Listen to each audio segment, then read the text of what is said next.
The Ice Palace.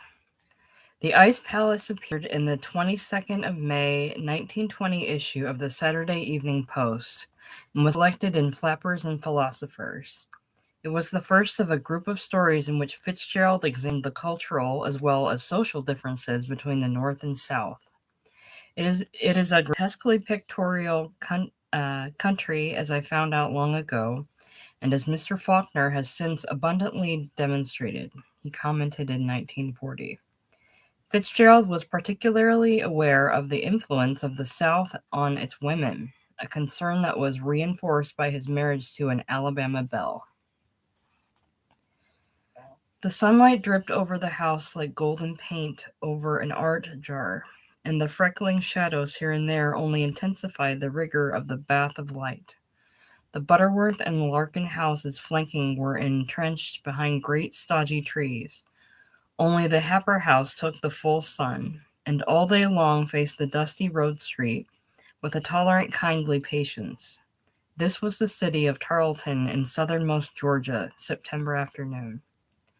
Up in her bedroom window, Sally Carol Happer rested her 19-year-old chin on a 52-year-old sill and watched Clark Darrow's ancient Ford turn the corner. The car was hot. Being partly metallic, it retained all the heat it absorbed or revolved, and Clark Darrow, sitting bolt upright at the wheel, wore a pained, strained expression as though he considered himself a spare part and rather likely to break.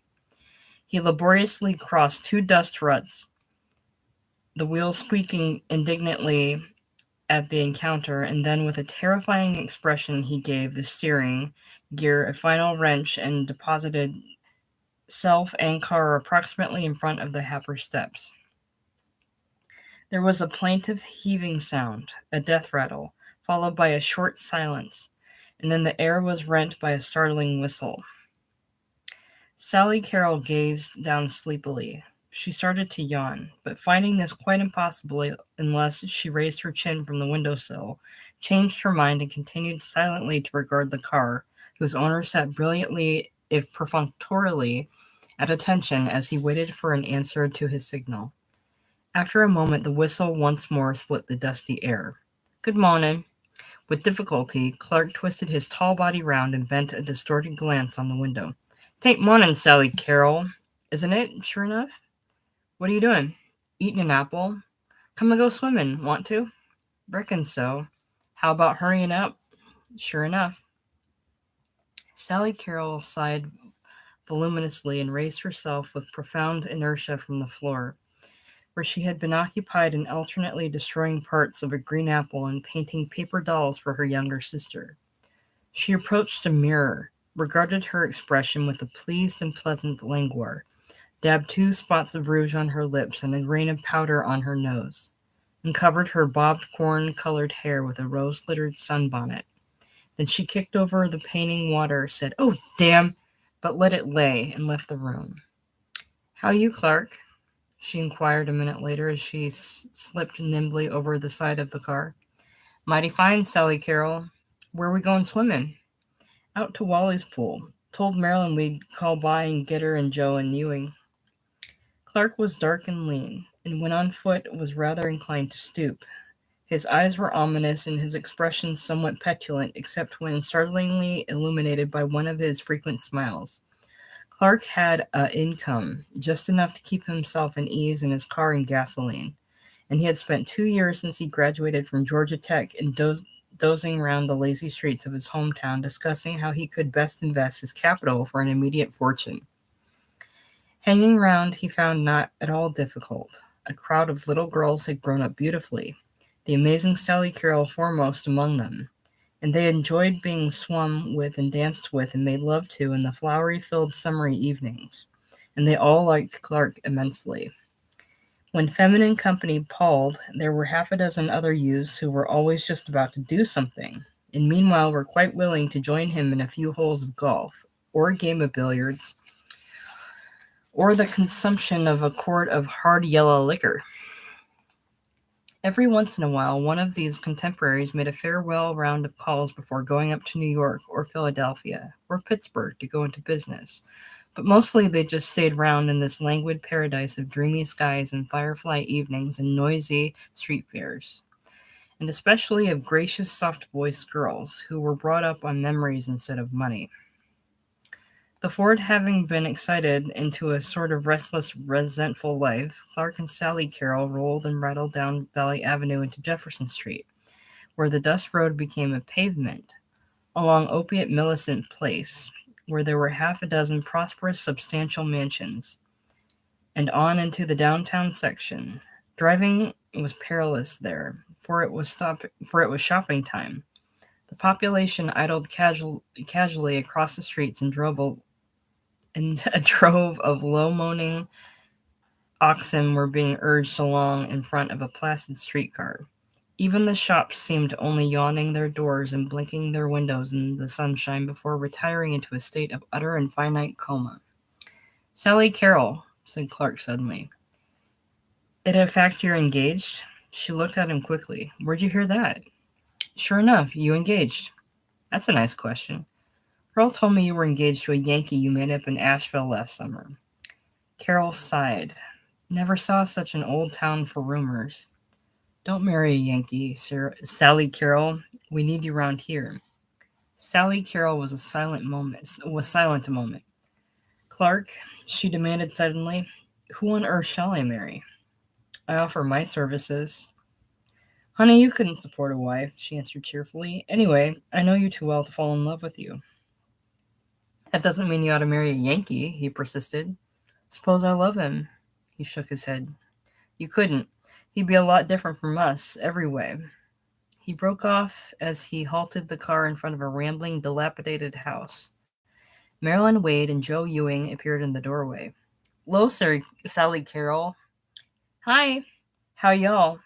"Sally Carroll," demanded Marilyn as they started off again. "You engaged?" "Lottie, where'd all this start? Can't I look at a man without everybody in town engaging me to him?" Clark stared straight in front of him at the bolt on the clattering windshield. "Sally Carroll," he said with a curious intensity, "don't you like us?" "What?" "Us down here." "Why, Clark, you know I do. I adore all you boys. Then why you getting engaged to a Yankee?" "Clark, I don't know. I'm not sure what I'll do, but, well, I want to go places and see people. I want my mind to grow. I want to live where things happen on a big scale." "What you mean?" "Oh, Clark, I love you, and I love Joe here, and Ben Arrett, and y'all, but we'll all be failures." "Yes. I don't mean only money failures, but just sort of ineffectual and sad and, oh, how can I tell you?" "You mean because we stay here in Tarleton?" "Yes, Clark, because you like it and never want to change things or think or go ahead." He nodded, and she reached over and pressed his hand. "Clark," she said softly, "I wouldn't change you for the world. You're sweet the way you are.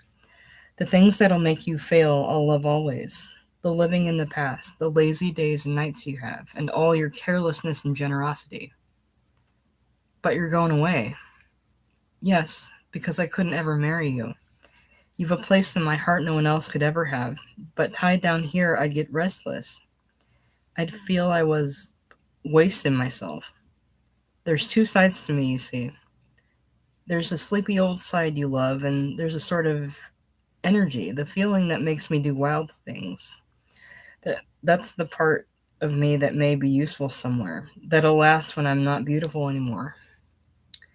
She broke off with characteristic suddenness and sighed. "Oh, sweet cookie," as her mood changed. Half closing her eyes and tipping back her head till it rested on the seat back, she let the savory breeze fan her eyes and ripple the fluffy curls of her bobbed hair. They were in the country now, hurrying between tangled groves of bright green coppice and grass and tall trees that sent sprays of foliage to hang a cool welcome over the road. Here and there they passed a battered cabin, its oldest white-haired inhabitant smoking a corncob pipe behind the door, and half a dozen scantily clad pickaninnies parading tattered dolls on the wild-grown grass in front. Farther out were lazy cotton fields, where even the workers seemed intangible shadows lent by the sun to the earth, not for toil, but to while away some age-old tradition in the golden September fields. And round the drowsy picturesqueness over the trees and shacks and muddy rivers flowed the heat, never hostile, only comforting, like a great warm nourishing bosom for the infant earth. Sally Carroll, we're here. Poor child's sound asleep. Honey, you dead at last out of sheer laziness. Water, Sally Carroll, cool water waiting for you. Her eyes opened sleepily. Hi, she murmured, smiling. In November, Harry Bellamy, tall, broad, and brisk, came down from his northern city to spend 4 days.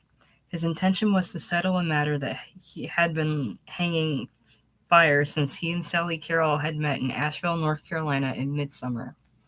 The settlement took only a quiet afternoon and an evening in front of a glowing open fire, for Harry Bellamy had everything she wanted. And besides, she loved him with that side of her she kept especially for loving. Sally Carroll had several rather clearly defined sides. On his last afternoon they walked, and she found their steps tending half unconsciously toward one of her favorite haunts, the cemetery. When it came in sight, gray-white and golden-green under the cheerful late sun, she paused, irresolute, by the iron gate. "Are you mournful by nature, Harry?" she asked with a faint smile. "Mournful? Not I." "Then let's go in here. It depresses some folks, but I like it." They passed through the gateway and followed a path that led through a wavy valley of graves, dusty gray and moldy for the 50s, quaintly carved with flowers in jars for the 70s, ornate and hideous for the 90s, with fat marble cherubs lying in sodden sleep on stone pillows, and great impossible groves of nameless granite flowers. Occasionally they saw a kneeling figure with tributary flowers, but over most of the graves lay silence and withered leaves with only the fragrance that their own shadowy memories could awaken in living minds. They reached the top of a hill where they were fronted by a tall, round headstone, freckled with dark spots of damp and half-grown over with vines. "Marjorie Lee," she read, 1844 to 1873. Wasn't she nice? She died when she was 29. "Dear Marjorie Lee," she added softly. "Can't you see her, Harry?" "Yes, Sally Carroll." He felt a little hand insert itself into his. "She was dark, I think, and she always wore her hair with a ribbon in it, and gorgeous hoop skirts of Alice blue and old rose." "Yes." "Oh, she was sweet, Harry. And she was the sort of girl born to stand on a wide pillared porch and welcome folks in. I think perhaps a lot of men went away to war meaning to come back to her, but maybe none of them ever did." He stooped down close to the stone, hunting for any record of marriage. "There's nothing here to show." "Of course not. How could there be anything there better than just Marjorie Lee and that eloquent date?" She drew close to him, and an unexpected lump came into his throat as her yellow hair brushed his cheek. "You see how she was, don't you, Harry?" "I see," he agreed gently. "I see through your precious eyes. You're beautiful now, so I know she must have been." Silent and close they stood, and he could feel her shoulders trembling a little. An ambling breeze swept up the hill and stirred the brim of her floppity hat. "Let's go down there." She was pointing to a flat stretch on the other side of the hill where along the green turf were 1,000 grayish-white crosses stretching in endless, ordered rows like the stacked arms of a battalion. "Those are the Confederate dead," said Sally Carroll simply. They walked along and read the inscriptions. Always only a name and a date, sometimes quite indecipherable. "The last row is the saddest, see, way over there. Every cross has a date on it and the word unknown." She looked at him and her eyes brimmed with tears. "I can't tell you how real it is to me, darling, if you don't know.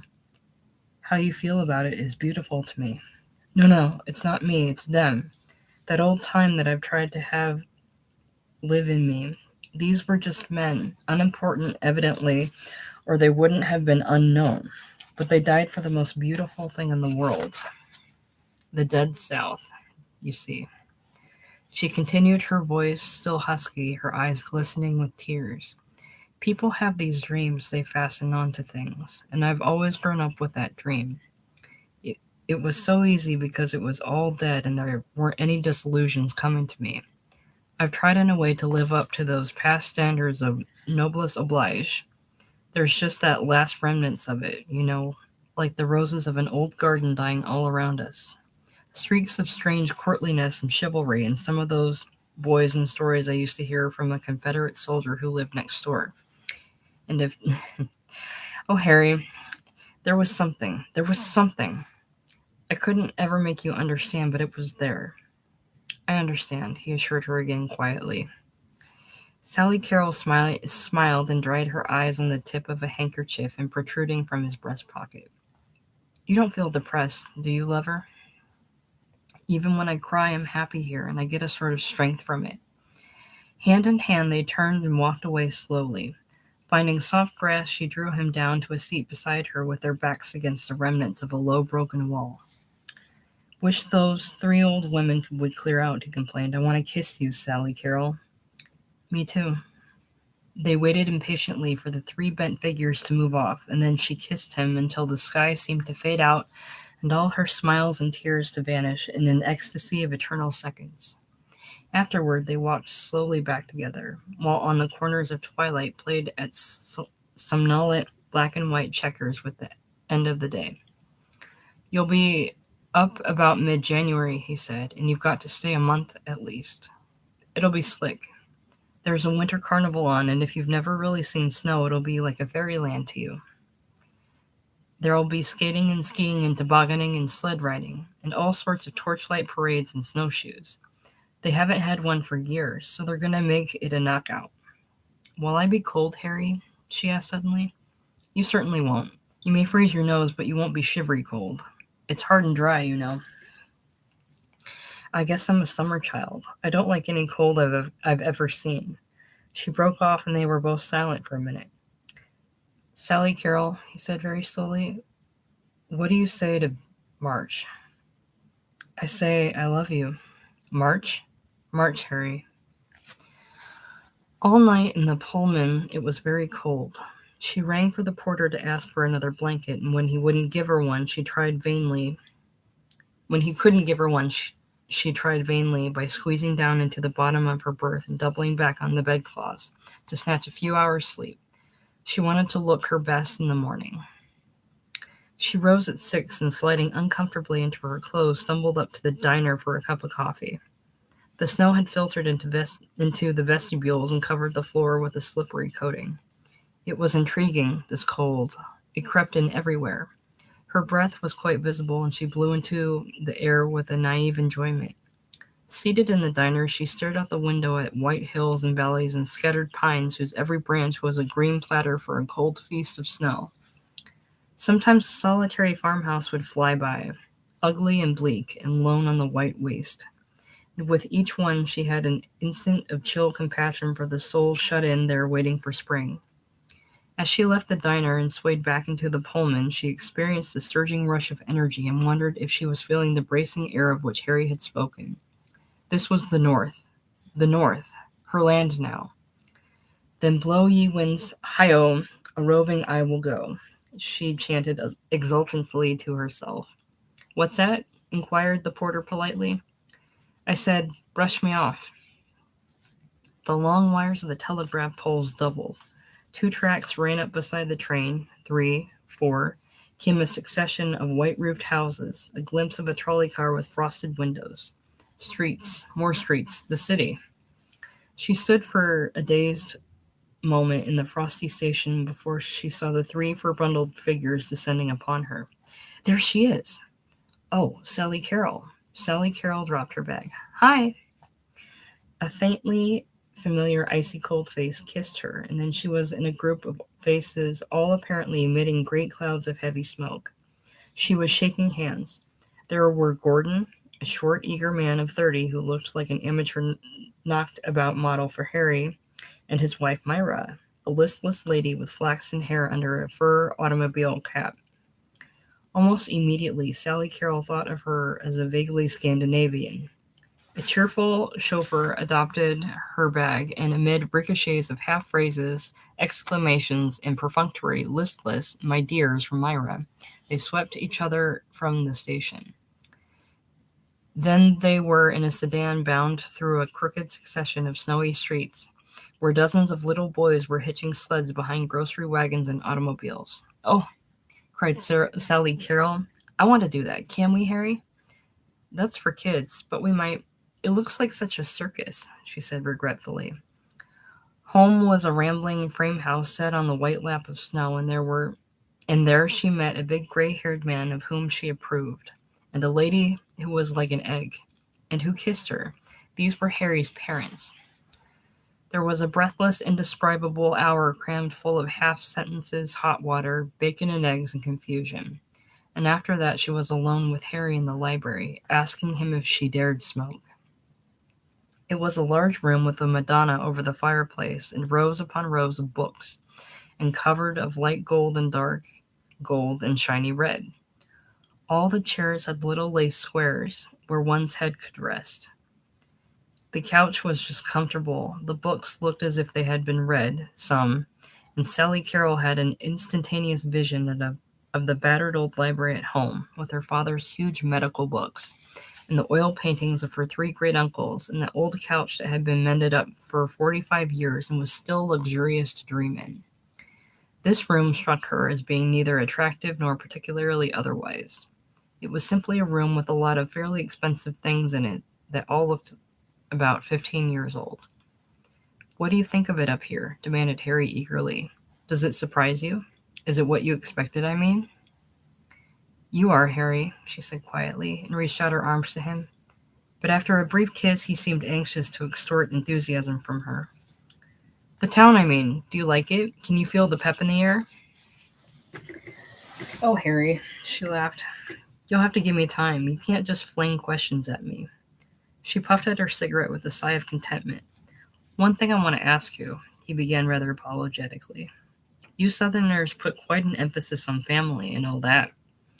Not that it isn't quite all right, but you'll find it a little different here. I mean, you'll notice a lot of things seem to sort of that'll seem to you sort of vulgar display at first, Sally Carroll. But just remember that this is a three-generation town. Everybody has a father, and about half of us have grandfathers. Back of that, we don't go." "Of course," she murmured. "Our grandfathers, you see, founded the place, and a lot of them had to take pretty queer jobs while they were doing the founding. For instance, there's one woman who at present is about the social model for the town. Well, her father was the first public ash man, things like that." "Why," said Sally Carroll, puzzled, "did you suppose I was going to make remarks about those people?" "Not at all," interrupted Harry, "and I'm not apologizing for anyone either. It's just that, well, a Southern girl came up here last summer and said some unfortunate things, and oh, I just thought I'd tell you." Sally Carroll felt suddenly indignant, as though she had been unjustly spanked, but Harry evidently considered the subject closed, for he went on with a great surge of enthusiasm. "It's carnival time, you know. First in 10 years. And there's an ice palace they're building now that's the first they've had since '85. Built out of blocks of the clearest ice they could find, on a tremendous scale." She rose and, walking to the window, pushed aside the heavy Turkish portieres and looked out. "Oh," she cried suddenly, "there's two little boys making a snowman. Harry, do you reckon I can go out and help them?" "You dream. Come here and kiss me." She left the window rather reluctantly. I don't guess this is a very kissable climate, is it? I mean, it makes you so you don't want to sit around, doesn't it?" "We're not going to.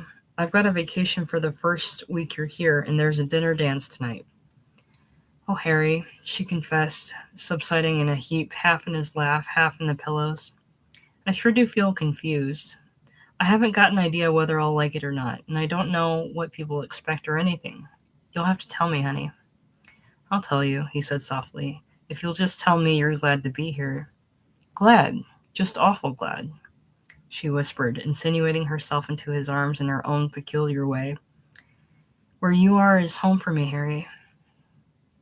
And as she said this, she had the feeling for almost the first time in her life that she was acting a part.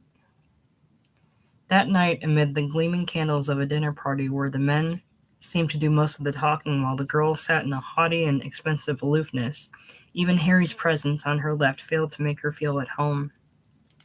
"They're a good-looking crowd, don't you think?" he demanded. "Just look around. There's Spud Hubbard, tackle at Princeton last year, and Junie Morton. He and the red-haired fellow next to him were both Yale hockey captains. Junie was in my class. Why, the best athletes in the world come from these states around here. This is a man's country, I tell you. Look at John J. Fishburne." "Who's he?" asked Sally Carroll innocently. "Don't you know?" "I've heard the name. Greatest wheat man in the Northwest and one of the greatest financiers in the country." She turned suddenly to a voice on her right. "I guess they forgot to introduce us. My name's Roger Patton." "My name is Sally Carroll Happer," she said graciously. "Yes, I know. Harry told me you were coming." "You a relative?" "No, I'm a professor." "Oh," she laughed. "At the university. You're from the South, aren't you?" "Yes, Charlton, Georgia." She liked him immediately. A reddish-brown mustache under watery blue eyes that had something in them these other eyes lacked, some quality of appreciation. They exchanged stray sentences through dinner, and she made up her mind to see him again. After coffee, she was introduced to numerous good-looking young men who danced with conscious precision and seemed to take it for granted that she wanted to talk about nothing except Harry. Heavens, she thought. They talk as if my being engaged made me older than they are, as if I'd tell their mothers on them. In the South, an engaged girl, even a young married woman, expected the same amount of half-affectionate badinage and flattery that would be accorded a debutante. But here all that seemed banned. One young man, after getting well started on the subject of Sally Carroll's eyes, and how they had allured him ever since she entered the room, went into a violent confusion when he found she was visiting the Bellamys, was Harry's fiancée. He seemed to feel as though he had made some risque and inexcusable blunder, became immediately formal, and left her at the first opportunity. She was rather glad when Roger Patton cut in on her and suggested that they sit out a while. "Well," he inquired, blinking cheerily, "how's Carmen from the South?" "Mighty fine. How's Dangerous Dan McGrew?" "Sorry, but he's the only Northerner I know much about." He seemed to enjoy that. "Of course," he confessed. "As a professor of literature, I'm not supposed to have read Dangerous Dan McGrew." "Are you a native?" "No, I'm a Philadelphian, imported from Harvard to teach French, but I've been here 10 years. 9 years, 364 days longer than me." "Like it here?" "Uh-huh, sure do." "Really? Why not? Don't I look as if I were having a good time? I saw you look out the window a minute ago and shiver." "Just my imagination," laughed Sally Carroll. "I'm used to having everything quiet outside, and sometimes I look out and see a flurry of snow, and it's just as something dead was moving." He nodded appreciatively. "Ever been north before?" "Spent 2 Julys in Asheville, North Carolina. Nice-looking crowd, aren't they?" suggested Patton, indicating the swirling floor. Sally Carroll started. This had been Harry's remark. "Sure, they're canine." "What?" She flushed. "I'm sorry, that sounded worse than I meant it. You see, I always think of people as feline or canine, irrespective of sex." "Which are you?" "I'm feline. So are you. So are most Southern men and most of the girls here." "What's Harry?" "Harry's canine distinctly. All the men I've met tonight seem to be canine." "What does canine imply? A certain conscious masculinity as opposed to subtlety?" "Reckon so. I never analyzed it. Only I just look at people and say canine or feline right off. It's right absurd, I guess." "Not at all. I'm interested. I used to have a theory about these people. I think they're freezing up." "What?" "I think they're growing like Swedes. Ibsen-esque, you know. Very gradually getting gloomy and melancholy. It's these long winters. Ever read any Ibsen?" She shook her head. "Well, you find in his characters a certain brooding rigidity. They're righteous, narrow, and cheerless, without infinite possibilities for great sorrow or joy." "Without smiles or tears?" "Exactly. That's my theory. You see, there are thousands of Swedes up here. They come, I imagine, because the climate is very much like their own, and there's been a gradual mingling. There are probably not a half dozen here tonight, but we've had 4 Swedish governors. Am I boring you? I'm mighty interested. Your future sister in law is half Swedish. Personally, I like her, but my theory is that Swedes react badly on us as a whole. Scandinavians, have the largest suicide rate in the world. Why do you live here if it's so depressing? Oh, it doesn't get me. I'm pretty well cloistered, and I suppose books mean more than people to me anyway. But writers all speak about the South being tragic. Spanish senoritas, black hair, and daggers and haunting music. He shook his head. No, the northern races are the tragic races, and they don't indulge in the cheering luxury of tears. Sally Carroll thought of her graveyard. She supposed that was vaguely what she had meant when she said it didn't depress her. The Italians are about the gayest people in the world, but it's a dull subject, he broke off. Anyway, I want to tell you you're marrying a pretty fine man. Sally Carroll was moved by an impulse of confidence. I know.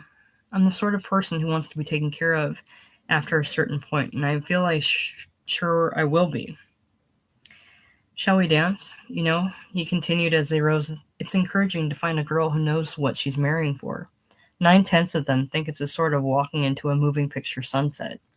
She laughed and liked him immensely. 2 hours later, on the way home, she nestled near Harry in the back seat. Oh, Harry, she whispered, it's so cold. But it's warm in here, darling girl.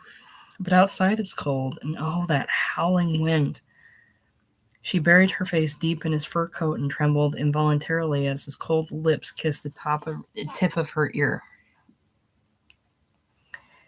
The first week of her visit passed in a whirl. She had her promised toboggan ride at the back of an automobile through a chill January twilight. Swathed in furs, she put in a morning tobogganing on the country club hill, even tried skating, to sail through the air for a glorious moment and then land in a tangled, laughing bundle on a soft snowdrift. She liked all the winter sports except an afternoon spent snowshoeing over a glaring plain under a pale yellow sunshine. But she soon realized that these things were for children, that she was being humored, and that the enjoyment round her was only a reflection of her own. At first, the Bellamy family puzzled her. The men were reliable, and she liked them. To Mr. Bellamy especially, with his iron gray hair and energetic dignity, she took an immediate fancy. Once she found that he was born in Kentucky. This made of him a link between the old life and the new. But toward the women she felt a definite hostility. Myra, her future sister-in-law, seemed the essence of spiritless conventionality. Her conversation was so utterly devoid of personality that Sally Carroll, who came from a country where a certain amount of charm and assurance could be taken for granted in the women, was inclined to despise her. If those women aren't beautiful, she thought, they're nothing. They just fade out when you look at them. They're glorified domestics. Men are the center of every mixed group. Lastly, there was Mrs. Bellamy, whom Sally Carroll detested. The first day's impression of an egg had been confirmed. An egg with a crackered, veiny voice and such an ungracious dumpiness of carriage that Sally Carroll felt that if she once fell, she would surely scramble. In addition, Mrs. Bellamy seemed to typify the town in being innately hostile to strangers. She called Sally Carroll Sally, and could not be persuaded that the double name was anything more than a tedious, ridiculous nickname. To Sally Carroll, this shortening of her name was like presenting her to the public half-clothed. She loved Sally Carroll. She loathed Sally. She knew also that Harry's mother disapproved of her bobbed hair, and that she had never dared smoke downstairs after the first day when Mrs. Bellamy had come into the library sniffing violently. Of all the men she met, she preferred Roger Patton, who was a frequent visitor at the house. He never again alluded to the Ibsenesque tendency of the populace, but when he came in one day and found her curled upon the sofa bent over Peer Gynt, he laughed and told her to forget what he'd said, that it was all rot. And then one afternoon, in her second week, she and Harry hovered on the edge of a dangerously steep quarrel. She considered that he precipitated it entirely. Through the Serbia in the case was an unknown man who had not had his trousers pressed. They had been walking homeward between mounds of high-piled snow and under a sun which Sally Carroll scarcely recognized. They passed a little girl done up in gray wool until she resembled a small teddy bear, and Sally Carroll could not resist a gasp of maternal appreciation. "Look, Harry." "What?" "That little girl. Did you see her face?" "Yes. Why?" "It was red as a little strawberry. Oh, she was cute."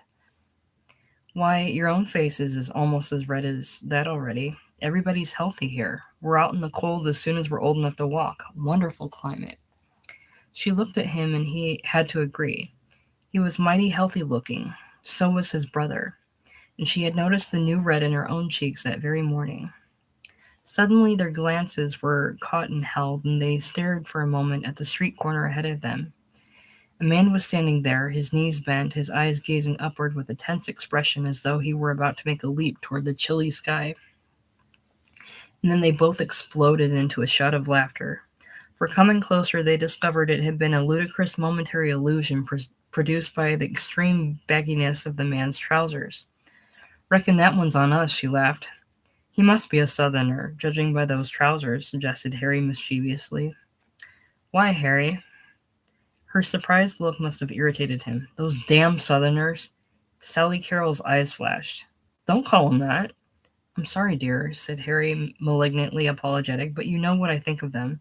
They're sort of degenerates. Not at all like the old Southerners. They have lived so long down there with all their colored people that they've gotten lazy and shiftless." "Hush your mouth, Harry," she cried angrily. "They're not. They may be lazy. Anybody would be in that climate, but they're my best friends, and I don't want to hear them criticized in such a sweeping way. Some of them are the finest men in the world." "Oh, I know. They're all right when they come north to college, but all that hang-dog, ill-dressed, slovenly lot I ever saw, a bunch of small-town Southerners, are the worst." Sally Carroll was clenching her gloved hands and biting her lip furiously. "Why," continued Harry, "there was one in my class at New Haven. We all thought at last we'd found the true type of Southern aristocrat, but it turned out that he wasn't an aristocrat at all, just the son of a northern carpetbagger who owned about all the cotton around Mobile. A Southerner wouldn't talk that way the way you're talking now," she said evenly. "They haven't the energy. Or there's something else. I'm sorry, Sally Carroll, but I've heard you say yourself that you'd never marry. That's quite different. I told you I wouldn't want to tie my life to any of the boys that are around Tarleton now, but I never made any sweeping generalities." They walked along in silence. "I probably spread it on a bit thick, Sally Carroll. I'm sorry." She nodded but made no answer.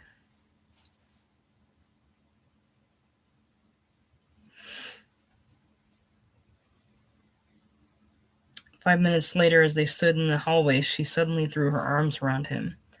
"Oh, Harry," she cried, her eyes brimming with tears, "let's get married next week. I'm afraid of having fusses like that. I'm afraid, Harry. It wouldn't be that way if we were married." But Harry, being in the wrong, was still irritated. "That'd be idiotic. We decided on March." The tears in Sally Carroll's eyes faded. Her expression hardened slightly. "Very well. I suppose I shouldn't have said that." Harry melted. "Dear little nut," he cried. "Come and kiss me and let's forget."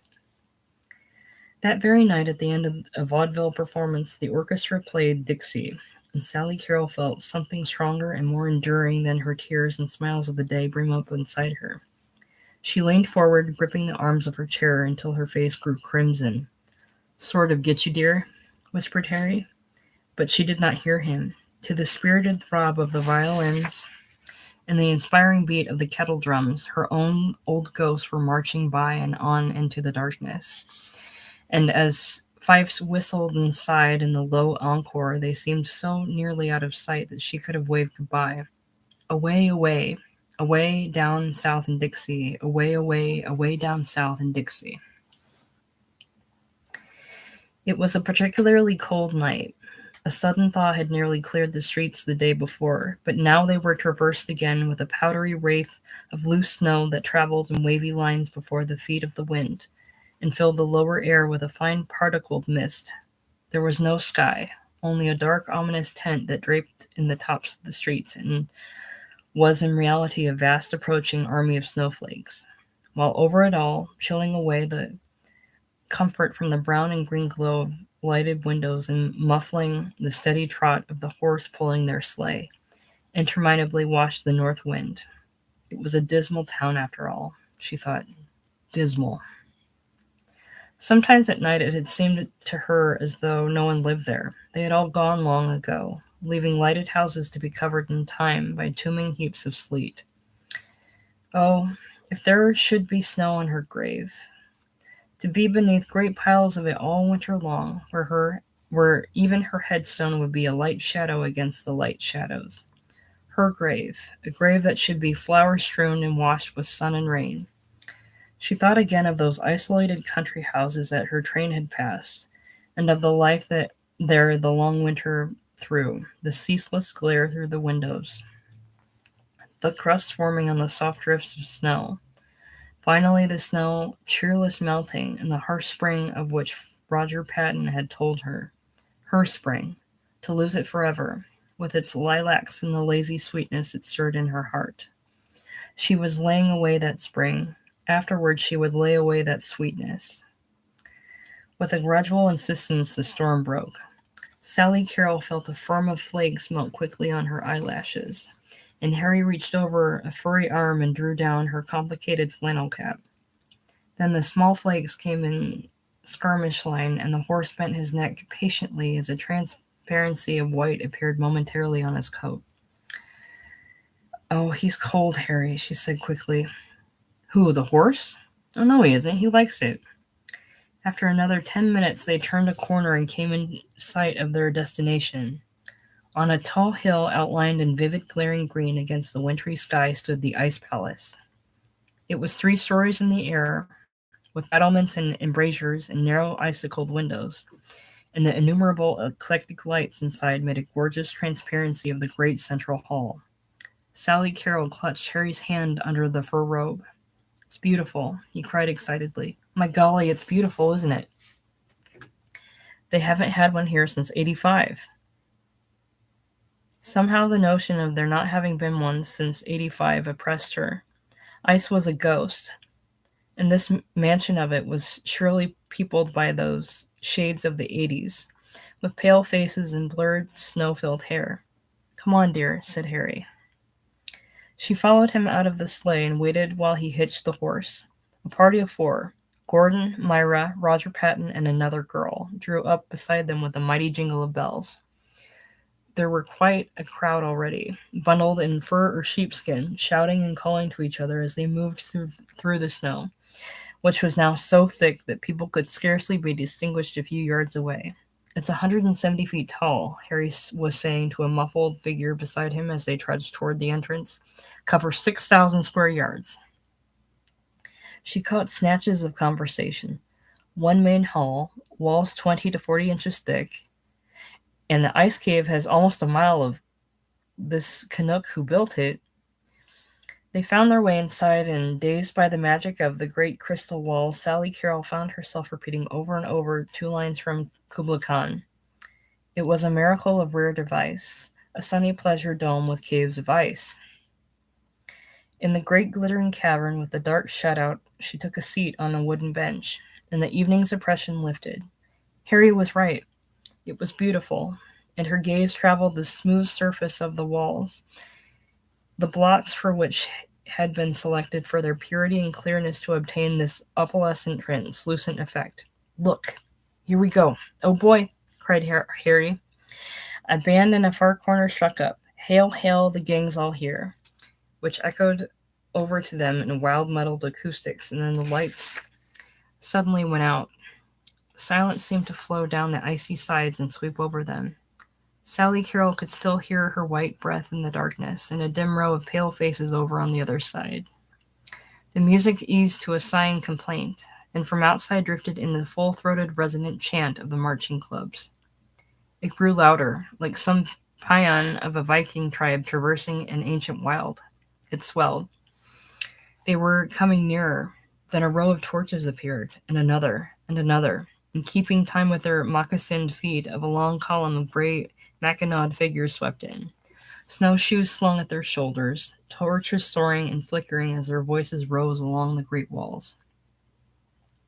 The gray column ended and another followed, the light streaming luridly over this time over red toboggan caps and flaming crimson mackinaws, and as they entered they took up the refrain.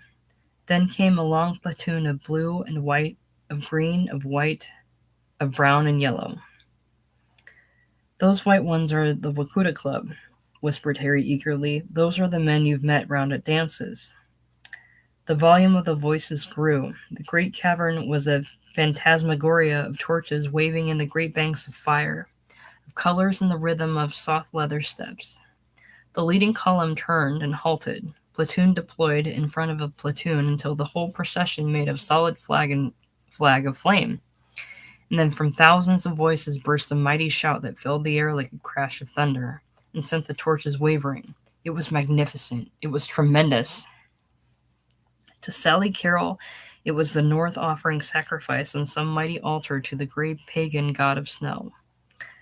As the shout died, the band struck up again, and there came more singing, and then long, reverberating cheers by each club. She sat very quiet, listening while the staccato cries rent the stillness. And then she started, for there was a volley of explosion, and great clouds of smoke went up, here and there and through the cavern, the flashlight photographers at work, and the council was over. With the band at their head, the clubs formed in column once more, took up their chant, and began to march out. "Come on," shouted Harry. "We want to see the labyrinths downstairs before they turn the lights off." They all rose and started toward the chute. Harry and Sally Carroll in the lead, her little mitten buried in his big fur gantlet. At the bottom of the chute was a long, empty room of ice, with the ceiling so low they had to stoop, and their hands were parted. Before she realized what he intended, Harry had darted down one of the half-dozen glittering passages that opened into a room, in the room, and was only a vague receding blot against a green shimmer. "Harry," she called. "Come on," he cried back. She looked round the empty chamber. The rest of the party had evidently decided to go home, were already outside somewhere in the blundering snow. She hesitated and then darted in after Harry. "Harry!" she shouted. She had reached a turning point 30 feet down. She heard a faint, muffled answer far to the left, and with a touch of panic fled toward it. She passed another, turning 2 more yawning alleys. "Harry!" No answer. She started to run straight forward, and then turned like lightning and sped back the way she had come, enveloped in a sudden icy terror. She reached in a turn. Was it here? She took the left and came to what should have been the outlet into a long, low room, but it was only another glittering passage with darkness at the end.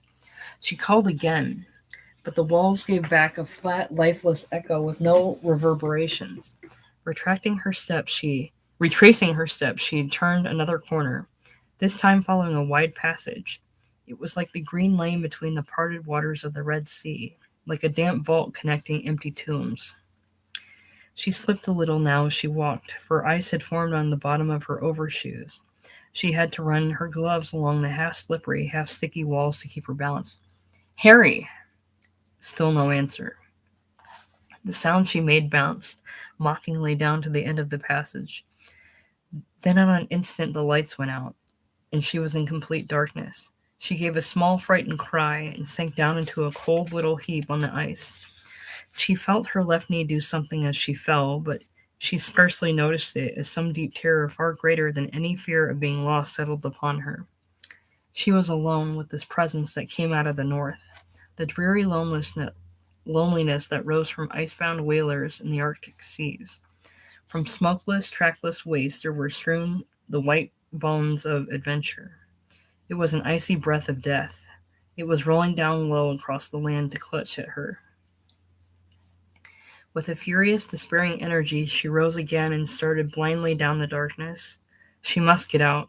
She must be lost in here for days, freeze to death, and lie embedded in the ice-like corpses she had read of, kept perfectly preserved until the melting of a glacier. Harry probably thought she had left with the others. He had gone by now. No one would know until the late next day. She reached pitifully for the wall. 40 inches thick, they had said. 40 inches thick! Oh, on both sides of her along the walls she felt things creeping. Damp souls that haunted this palace, this town, this north. Oh, send somebody, she cried aloud. Clark Darrow, he would understand, or Joe Ewing. She couldn't be left here to wander forever, to be frozen, heart, body, and soul. This Sally Carroll. Why, she was a happy thing. She was a happy little girl. She liked warmth and summer and Dixie. These things were foreign, foreign. You're not crying, something said aloud. You'll never cry anymore. Your tears would just freeze. All tears freeze up here. She sprawled full length on ice. Oh, God, she faltered. A long single file of minutes went by, and with a great weariness she felt her eyes closing. Then someone seemed to sit down near her and take her face in warm, soft hands. She looked up gracefully. Why, it's Marjorie Lee, she crooned softly to herself. I knew you'd come. It really was Marjorie Lee. And she was just as Sally Carroll had known she would be, with a young white brow and wide welcoming eyes, and a hoop skirt of some soft material that was quite comforting to rest on. Marjorie Lee. It was getting darker now, and darker. All those tombstones ought to be repainted, sure enough, only that would spoil them, of course. Still, you ought to be able to see 'em. Then, after a succession of moments that went fast and then slow, but seemed to be ultimately resolving themselves into a multitude of blurred rays converging toward a pale yellow sun, she heard a great crackling noise break her new-found stillness. It was the sun. It was a light, a torch, and a torch beyond that, and another one, and voices. A face took flesh below the torch. Heavy arms raised her, and she felt something on her cheek. It felt wet. Someone had seized her and was rubbing her face with snow. How ridiculous! With snow! Sally Carroll! Sally Carroll! It was Dangerous Dan McGrew, and two other faces she didn't know. Child, we've been looking for you for 2 hours. Harry's half crazy. Things came rushing back into the place, the singing, the torches, the great shout of the marching clubs. She squirmed in Patton's arms and gave a long, low cry. Oh, I want to get out of here. I'm going back home. Take me home. Her voice rose into a scream that sent a chill to Harry's heart as he came racing down the next passage. Tomorrow, she cried with delirious, unrestrained passion. Tomorrow, tomorrow, tomorrow. The wealth of golden sunlight poured quite and never-ending yet oddly comforting heat over the house where a day long it had faced the dusty stretch of road. Two birds were making a great to-do in a cool spot found among the branches of a tree next door. And down the street a colored woman was announcing herself melodiously as a purveyor of strawberries. It was April afternoon. Sally Carroll Harper, resting her chin on her arm and her arm on an old window seat, gazed sleepily down over the spangled dust whence the heat waves were rising for the first time this spring. She was watching a very ancient Ford turn a perilous corner and rattle and groan to a jolting stop at the end of the walk. She made no sound, and in a minute a strident, familiar whistle rent the air. Sally Carroll smiled and blinked. Good morning. A head appeared tortuously from under the car top below. Tain't morning, Sally Carroll. Sure enough, she said in affected surprise. I guess maybe not. What you doing? Eatin' green peach. Expect to die any minute.